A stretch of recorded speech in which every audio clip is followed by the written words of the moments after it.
podcast called Jellison Podcast. First ever type 1 diabetic in UFC history. Doing fine, Dub. Nice to be with you. Get out! He's like, yeah. My tunnel vision and my periphery, I'm like off field. Hey, you know how it is, though. Hey, when your team. I don't remember that. That's crazy. What's up, everyone? We're back with another episode of the Jellison Podcast, and today for a very special guest joining me all the way from Austria, Cameron DeLaney. Cameron, how are you? I'm good, man. How are you? Oh, wow. My phone would fall right in there. Off the top, we're already having issues. That's crazy. Okay. Hey, man, how you doing? I'm doing well, though, man. How are you? I'm doing great. Thank you so much for taking the time to do this. I know you're a busy man. Like we were talking about before we hopped on here, you're joining me from Austria. So how are things going over there with this season just now starting? Everything has been going smooth, man. I've been out here a month. I came out here September 6th. So I've been out here a month, and my first 3 weeks were good. Then I ended up getting injured about 2 weeks ago, and that lasted about a week.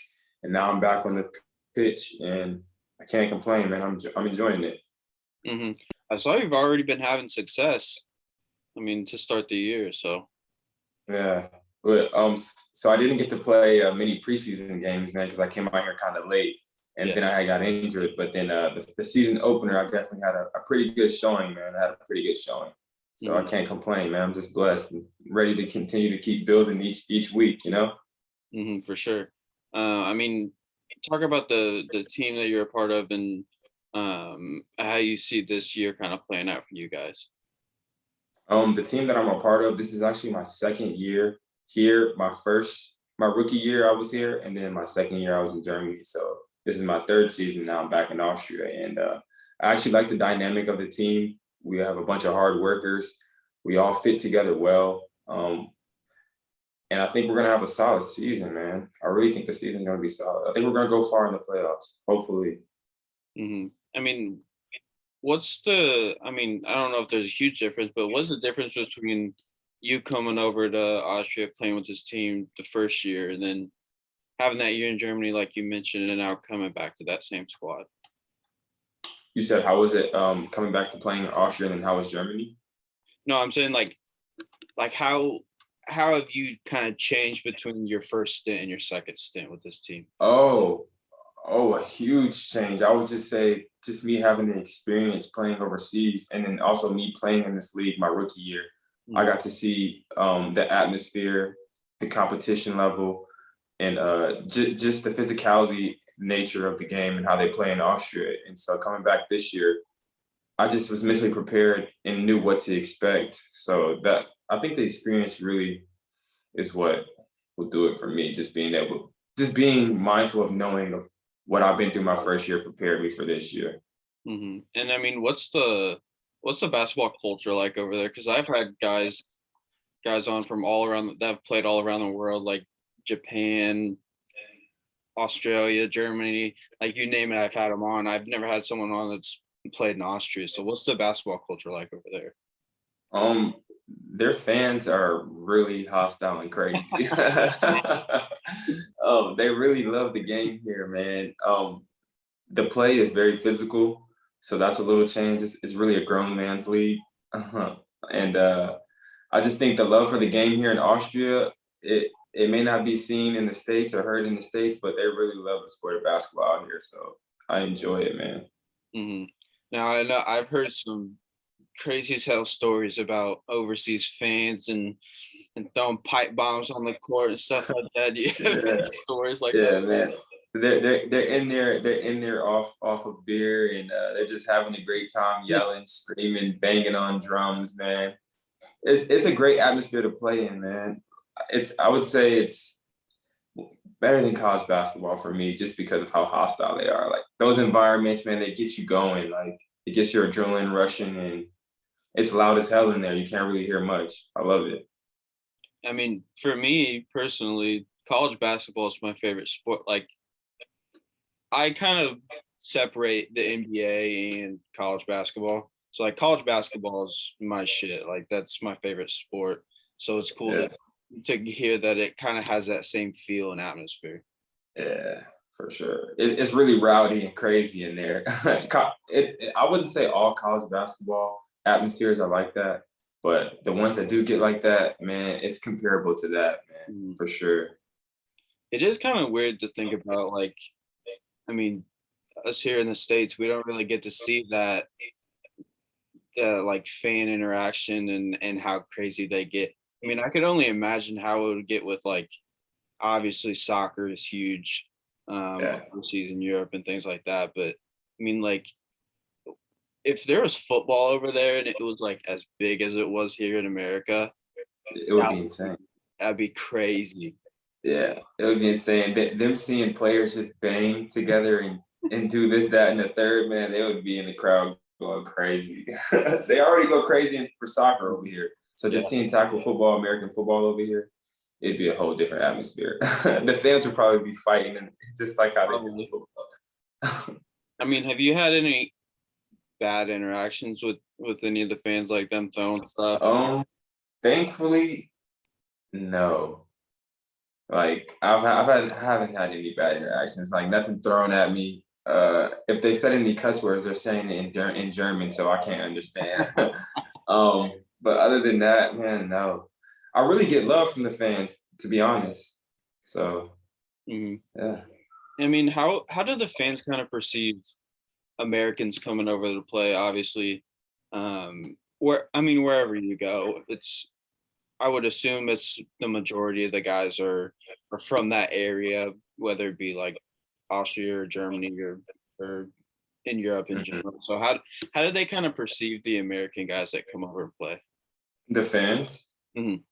I would say the fans are really entertained, and I think they're really entertained by us Americans because we're not the norm over here. So us being a foreign guy in their country, they really just are entertained and are in such awe in how we play and the things that we do on that court. So I think they really enjoy Americans coming over and handling the business and giving them a show. I think they really enjoy it. That's my opinion. I wonder how it's different, like, because I mean, when guys come over from overseas and play in the NBA, like, obviously Luka Doncic is like otherworldly. He's a dog. But I wonder how different that is for Americans perceiving European guys or guys from Japan, China, etc. Yeah. Over here, they love Luka Doncic. That's like the Michael Jordan. Every time I ask a player who's their favorite player over here, they say Luka, man. So Luka's a star. I mean, no doubt. I mean, but what was your question? I was trying to answer it. I think it was like just how different it is from like fans overseas perceiving Americans coming over, and then how American fans perceive kind of the European guys. In America, I would say the fans perceive overseas guys as, I think America is kind of more harsh. I think they want to see that overseas guy prove themselves that they belong in the NBA. Just because you know how Americans are, we're pretty cocky, we're into ourselves. We think we're the shit. So it's like we want to see that overseas guy perform or live up to expectations in order for us to give him the benefit of the doubt. But whereas over here and overseas, I feel like they already give us the benefit of the doubt because we're brought into their country to supposedly make their team better or score a bunch of points or whatever the case may be. So I think that's the difference. And I mean, everyone's trying to find that next Luka Doncic. I remember, like, after Porzingis kind of came over and proved himself, there's a few guys that got drafted that were supposed to be like him, like Dragan Bender and Dario Saric to a lesser extent, but they didn't really have that level of success. So I feel like a lot of NBA teams are trying to find that overseas gem that not a whole lot, or like the Greek Freak. I mean, exactly. I was about to say him, Giannis, man. Top of the list. He came out of nowhere. Like, I mean, when he came into the league, I was like, this dude could be a dog. Yeah. He just popped off. He just kept improving. It was crazy. Well, what's crazy is Jokic and Giannis, took over the league by storm. Like this past year, Jokic had gotten MVP, and then Giannis won the championship. So really, the overseas guys is what's holding the league down right now. Is what I'm seeing. Yeah, for sure. I mean, who are some of the best Americans that you've played with personally? I mean, whether it be this year or the past 3 years. That I played with when I was in America, or overseas. Overseas that I played with or against. Oh, with or against. Man, I don't even know guys' names like that, to be honest. I just know the school that they went to. I know I played against guys that played at North Carolina. Played against a guy that played at it's a school in the Big East, man. I just played with them. Man, that's a hard one. I want to skip that one. Hey, fair enough. I mean, one thing that I've kind of found interesting is not until recently have I kind of embraced and kind of looked into and become a fan of overseas basketball. Do you think that stigma from the casual fans in America being an overseas guys is changing at all? I think it is changing just because of how overseas guys are coming into the NBA and they're making noise. They're winning big time awards from the NBA. So I think the stigma is changing. And then just for me coming overseas and then understanding that there's all these different leagues and they all play a great brand of basketball. Like, it's insane how the EuroLeague brand of basketball compared to the NBA, like the difference it is. But they're definitely all high-level talented guys, man. So I think the stigma is changing. I mean, you still look, I mean, obviously a lot of the casual fans would be like, oh, if you go overseas, you're a bum. But, I mean, there's thousands and thousands of guys that are dogs. I mean, like you, and we could go up and down the list. But it is kind of weird because, like, I remember, I forget who all was on this list, but I mean, when Kuzma was having his struggles last year for the Lakers, they were talking about like, oh, he's going to go play for the Shanghai Sharks. All those memes started coming out. Yeah. That's funny. And then recently, this was like a few weeks ago, a month ago, Isaiah Thomas, they said that he was signing to an overseas team. I forget which team it was. Really? I didn't hear about that. That's interesting. Well, and then it wasn't true. And he was like, nah, that's not me. I'm not going overseas. And then a lot of people that are playing overseas kind of like took exception to it because he was kind of being like, it came off as disrespectful. I don't think he was like trying to be that way. But I don't know if you follow Overseas Fits. I don't. I need to follow them. They're interesting or what? They're super dope. Calvin Amayo is their CEO. I've had him on the podcast. And he really, I mean, he embraces overseas basketball. He played in Iran last year. I don't know if he signed again this year. What was the name you said? Overseas Fits. No, the name of the guy you said that you had on the podcast. Kelvin Amayo.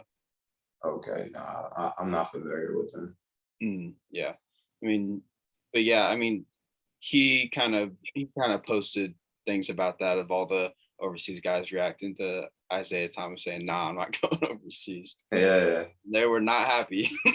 Hey, there's actually some killers overseas. Like, as I continue to just surface social media and just as I watch EuroLeague games that come on, and different kind of Champions Leagues and all these different leagues that come on, like I see these guys and I'm like, yo, I remember him in the NBA, or I remember watching him in college. Like, these dudes were killers, you know what I mean? And to see them have the success where they are now overseas, like the stigma should definitely change, man, because especially playing over here is not easy. It's not easy. For one, you're away from your family and friends. For two, you're in a foreign country, man, just trying to learn how to maneuver and adapt and to have success on the court. Like, all these different aspects add up, man. And to be able to have success over here, it's not easy. It's not easy. it's an everyday grind, to be honest with you, an everyday grind. Yeah, most definitely. All the guys I've had on have really shared that. I mean, some of them have been fortunate enough to have their families there, but a lot of them haven't. And I mean, it's lonely. They talk about, I mean, they go hoop and then they just kind of chill the rest of the time. Yeah, for sure. Yeah, that's kind of how it is. I mean, but then also not to cut you off, but then also like at some points during the season, like players go through droughts and stuff. So like you're also dealing with the organization maybe just on your ass about need to have a good game, or we're gonna bring somebody else in, or this, that, and the third, whatever the case may be. Like overseas players deal with all that type of stuff, man. And the ones that thrive, like, yo, my hat off to you. Like, much respect for sure. Mm-hmm. I mean, I've talked about that a lot, how it is overseas basketball is really cutthroat. Yeah. I don't know if it's like compared to the NBA, it's more or less cutthroat, but feels like to me it is more. I don't know. I have never been in the NBA, so I can't say which one's more cutthroat, but hey, both of them are cutthroat. Yeah, for so sure. The stigma should for sure change if they feel like overseas basketball is trash or whatever, man. I mean, some leagues, lower level leagues in some countries, I mean, I could see like they're not respectable, but there's a lot of leagues that are very respectable, and yeah, man, people should start giving them their respect. I mean, you look at all the, like you mentioned, all the great leagues all across the world. Like I was thinking about it last night, like Austria, Germany has good leagues, the Euro League, Japan, China, Australia, even Puerto Rico, Russia, like, Poland. Yeah. I mean, Michael Beasley's playing in Puerto Rico. Hey, that's a good league, yo. That is a good league. I have a friend that's playing in that league too. Like the Puerto Rican league, I didn't, honestly, to be honest, until this year, I really didn't know much about it. But seeing all these guys that are playing in it now, like that league is actually a good league, and there's actually some dudes in there that get buckets. Anytime you have someone like Michael Beasley playing there. Yeah. Mario Chalmers is also in there too. He is? Yeah. I have a teammate who's been playing in the Puerto Rican League this year, and I just seen it. I have seen on social media, because I followed their social media page, that Mario Chalmers signed. So as soon as I seen that, I hit him up. I was like, yo, no way you're playing on Mario Chalmers now, bro. I was like, bro, you got to soak up all the knowledge and like see how he works out just to become better, because he's played with LeBron and D-Wade and Chris Bosh, so he knows some things, you know what I mean? I was just stoked to see that for him. Like, that was dope. Yeah, 100%. I mean, and then even like, I mean, there's smaller leagues that are still slept on. Like, I mean, down in Argentina, it's big. There's, I mean, a good league down there. I mean, Czech Republic. I mean, you can just go up and down the list of how many great leagues there are out there. Yeah, and honestly, I wouldn't know anything about that until I came over here. Like that's when I started educating myself my rookie year about all these different leagues.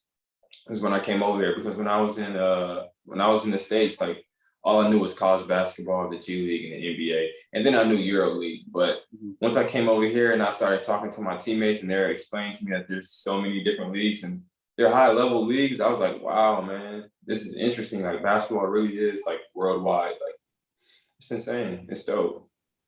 I think it's probably like the second most worldwide sport, obviously behind soccer. I can believe that, man. I can believe that. Like off the top of my head, I would just say I'm guessing. But I mean, for you, how do you approach the game differently in terms of your mentality on the court when you're playing in all these different leagues and tournaments? I mean, we'll talk about you playing for the Men of Mackey. I know you were in that like Utah. It was like a pro-am league. It was a powder league. Yeah, the powder league. Yeah. So honestly, I just try to stay prepared and as even killed as possible. So when it comes to being prepared, I just try to get in the gym like at least 5 days out the week, and I try to at least work out 6 days out the week. So just try to keep my craft like pinpoint and always really just staying in the gym, man, staying in the gym. And then when it comes to just if I'm having a bad game or a bad shooting night, I just try to stay as even keeled as possible, man. Like, just try not to get too high and get too low, man. It's really what I work on every day and every game. Just try to work on that aspect of my mental. And I know obviously you're still working on it, but I mean, how hard was it to kind of come to that realization that you can't get too high, too low, and how did you find that balance? I found that balance by just doing meditative things. Like, either there's this app called Headspace, which that really opened my eyes to like meditating is real, like meditating is dope, like it's really helpful. And then just doing yoga, so just thinking about my body, worrying about my mind, body, and spirit, and just making sure my body is feeling good, making sure my mind is feeling good. So just those type of meditative type things help me with my never getting too high, never getting too low, and just trying to stay as even keeled as possible. Okay, now I've seen that Headspace stuff, and a lot of people have talked about it, and they're like, "Hey, meditation is the way to go," but I've never really tried it. Yeah, man. So like, really, like when I'm in a stressful environment or I'm feeling overwhelmed or something, I just really try to think about the different keys and things that I work on while watching Headspace. It's actually on YouTube as well and Netflix. But I just try to focus on my breathing. Really, just try not to think about anything else, but just focus on my breathing. And that really calms me down, and it grounds. It keeps me grounded as like to where I am, and to understand everything isn't everything, and to just continue to flow, man. That's really what I get out of it. I mean, when I think of meditating, obviously it's kind of changed over the last I don't know, handful of years, with people really like coming out and saying like, "Hey, I'm meditating and it's really working for me," and it's kind of been this movement. It's kind of cool to see. I mean, but for me, I would always see it as like those Buddhist monks just chilling all day. That's what I thought meditation was, and that was my first thought too. I mean, when we think of meditation, I thought about a Buddhist monk too, and somebody like in some nature just sitting like this or something like that. But it's actually way more to that, man. It's way more to it. You just have to do your research on it and just try it out, you know? Yeah, I'm going to try it out. Nice. Hopefully it'll work out for me. But hey, you'll find inner peace, man. You'll just start finding peace in a lot of different things. It's so dope. That's special to hear. So how I was introduced to you, obviously, you played with Men of Mackey in the TBT. So what was the process like of joining them? Really, I reached out to my guy Rashard Odoms, who's under Potter Sports Group Agency, and Jeff is the one that put me onto the Men of Mackey TBT team, and I was so thankful for that. The process was a little hard, not a little hard, but it was a little lengthy, like, because I probably had to wait like a whole month before it was confirmed that I had made the team or whatever.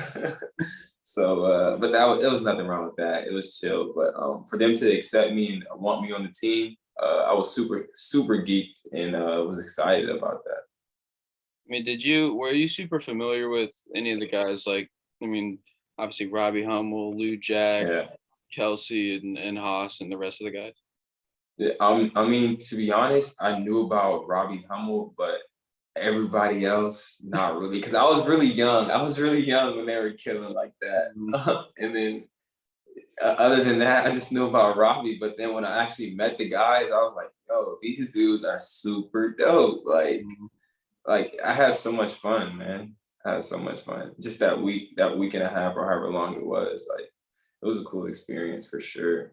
I've had a lot of those guys on the podcast. They're all super dope. Yeah, man.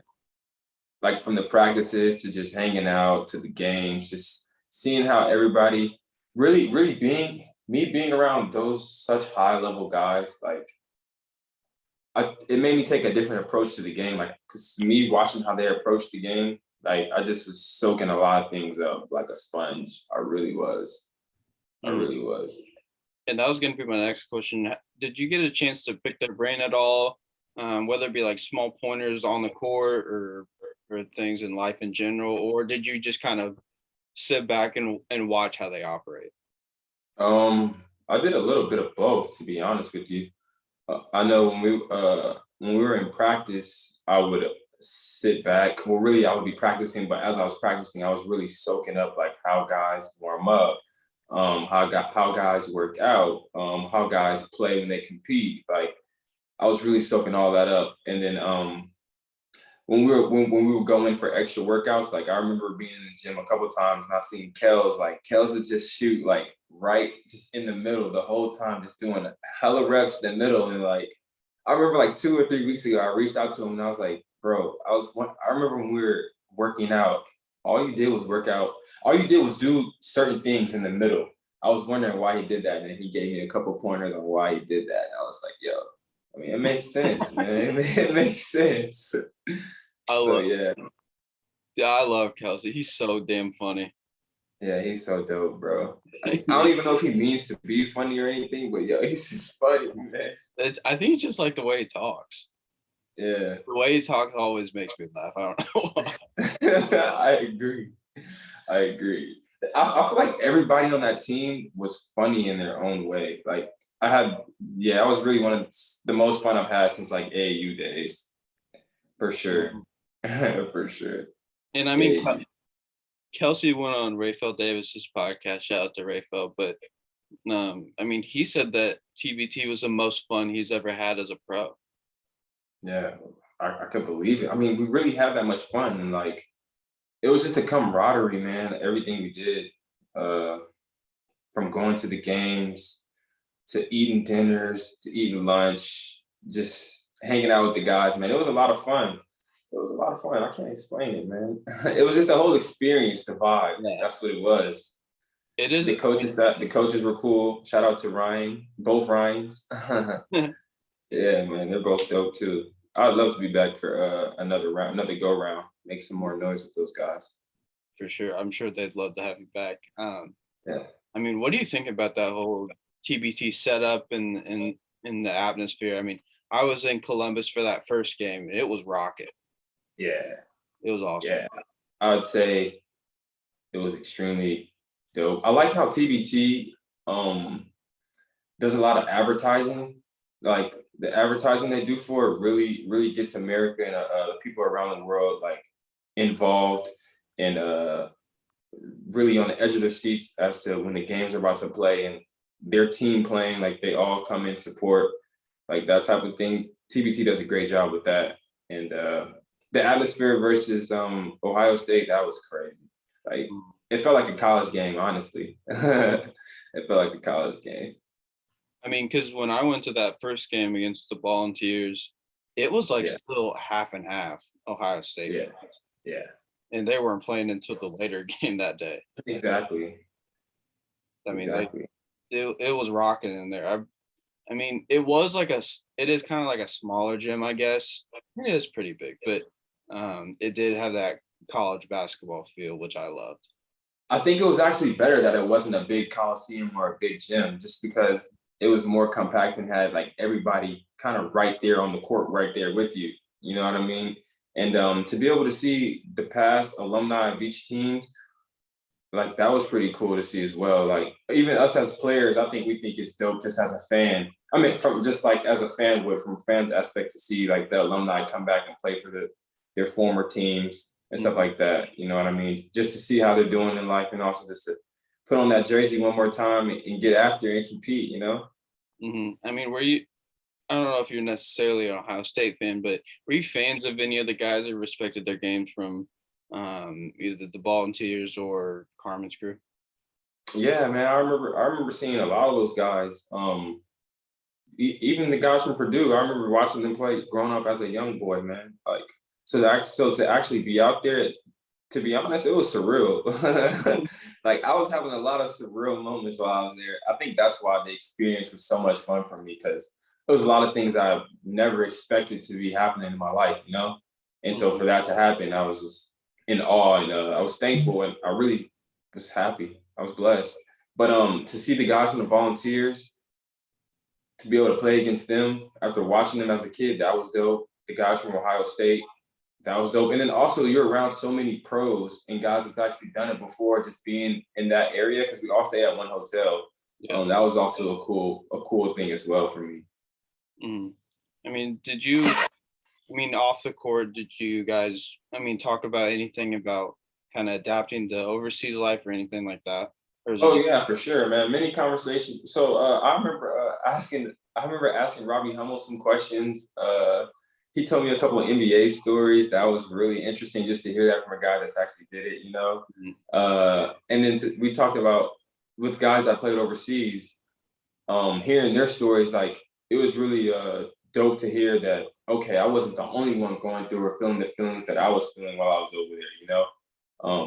I'd pretty much say that not this year, but the year before, like last year, everybody kind of went through the same thing in the sense of it was a COVID year. So pretty much a lot of things were closed, man. So everybody felt like it was just like you go to the gym and you go home like that. That was pretty brutal pretty brutal on people's mentals. Like I would say I was drained after last year, man.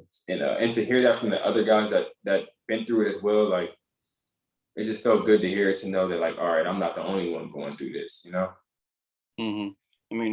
Obviously people all across the world are having to deal with that, but it's kind of amplified for you guys because you're in a foreign country. You don't know that many people. You don't have much to do. You're just kind of stuck. Yeah. Yeah, man. You're just kind of stuck, and it's like all I want to do is just go out and eat at a restaurant and just relax. Like, and you weren't even able to do that, man. So that was a little brutal.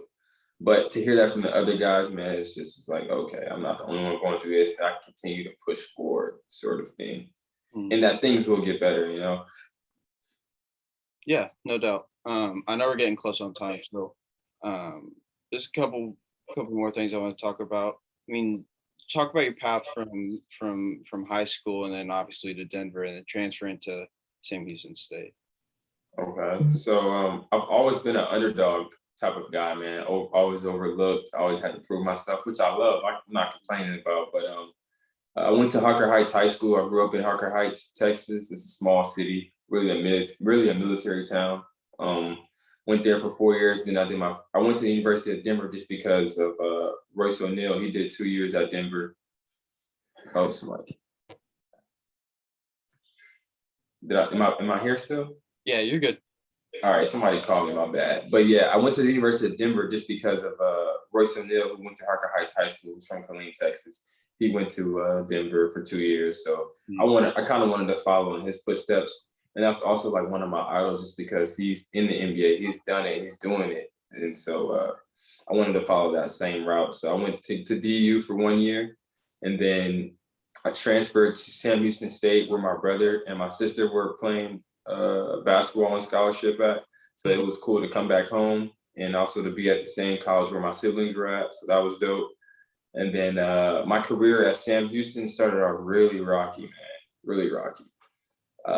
In a sense of, I feel like I would be killing in practice, but I wouldn't be getting the opportunities in the game, you know? So that was tough. And then that really weighed on my mental. But me going through that, I feel like it shaped me as a player, because my last year at Sam Houston State, we end up winning a championship. And then I ended up getting MVP of the conference. And so like, for that to be the icing on the cake for my last year, like I was just extremely blessed for everything that I have been through, you know what I mean? And so then coming out of college, like honestly, coming out of college and then getting the pro scene or getting on the pro scene, like, yo, a lot of athletes are not educated in that. Like like it's a whole new world, man. Like it really is. So I had to find an agent. I did that, and then and I started my first year in Austria. Had a solid year, but due to COVID, the season was cut short. And then I went to Germany my second year. I had an okay year. I was injured. I had COVID, so it was just a lot of things going on that year. Then I ended up having to leave early just because of COVID reasons in my family. And then now I'm back here in Austria. So yeah, that's a little bit of my journey. And then I thought playing with your brother in college was absolutely sick. Was that just like a dream come true for you guys? Man, that was, yeah, for sure. It was like surreal, like the amount of success we had.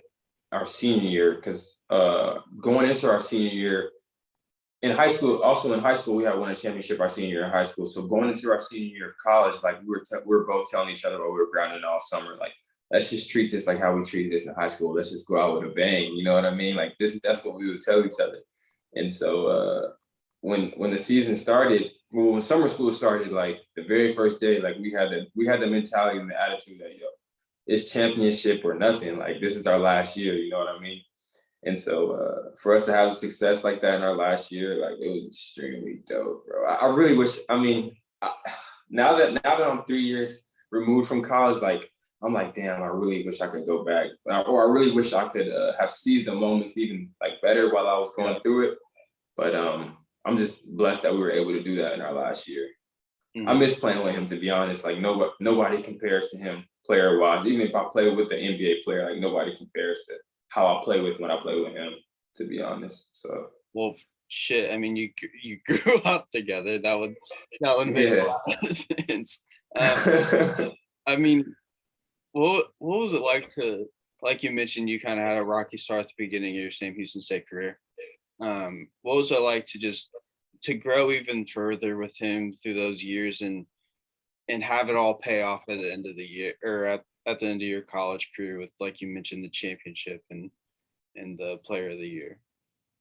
What was that like? It was a real deal grind, real deal struggle. Like I feel like I went through every emotion my 5 years of college. I would say starting off in college at DU, I didn't have a great start, but towards the end of the year, I ended up starting. So I took what I experienced that year into my rest of years of college. And I've always told myself, it's not where you start, it's where you finish, because that's what I learned my freshman year of college. And then just from learning that, like, even though I went through every emotion, I would consistently tell myself in the back of my head, it's not where you start, it's where you finish. So it ended up working, man. I got player of the year. We won a championship at the end of my college career, man. So I'm just extremely blessed. And I was thankful for every experience that I went through, because it molded me. It made me who I am today. So I'm completely thankful for it. And I mean, your brother also, he was all conference. Do you still have those bragging rights though? I mean, he was all conference, but you're still player of the year. I do have the bragging rights, but he also gives me that I never had a 30 ball in college, and he had 2 30 balls. He had 2 30 balls our last year. So he's telling me, yo, you can't retire until you get a 30 ball. So I'm just like, all right, I got you, bro. He talks trash to me all the time about that, man. It's funny. I honestly, he would tell me that he wasn't playing after this year, like which is our last year of college. And I was like, bro, stop lying. You are playing. And then that last game, like he was like, yo, I'm really done. I'm not going overseas. I'm not trying professional route, none of that. But now he goes to Meharry College, and he's in dental school. So that's what's up. He's doing something better with his life. I can't complain. Yeah. I mean, you're gonna be successful either way. Last night I was looking at like great college or great basketball brother combos and things. There's more than I thought. I don't know if you ever thought about it. I mean, it's like the Morris twins, Steph and Seth Curry. I mean, Robin and Brooke Lopez, the Ball brothers, obviously the Holidays, the Antetokounmpos, the Gasols. There's a ton, and I think there's something to be said for, I mean, having a brother there that can just keep pushing you, get under your skin, and then obviously it's going to make you better down the road. That's a different kind of feeling. I think for the siblings that actually go through that, like, I know they're extremely thankful for it, because like all the things that you stated, like you always know at the end of the day, you have somebody there by your side to keep you going. You know what I mean? So that's always a blessing to have. And I couldn't really imagine going to college without my siblings, man, because I really went through every emotion. And if I didn't have my siblings, I really don't know where I would have been, like if I would have quit or if I would have the success that I had or not. So having that sibling, man, makes a huge difference. It really does. For sure. That's special. Like I said, we kind of went over on time, so I apologize for that. But all good. I just want to say thank you so much for coming on. I really appreciate it. Really appreciate it. I look forward to continuing to follow your career, and wish you the best of luck going forward. For sure, man. I appreciate you for bringing me on, man. I'm thankful for this opportunity. Yes, sir. Of course. All right. Stay safe. Well, you too, my man. Take care. Yes, sir. Peace.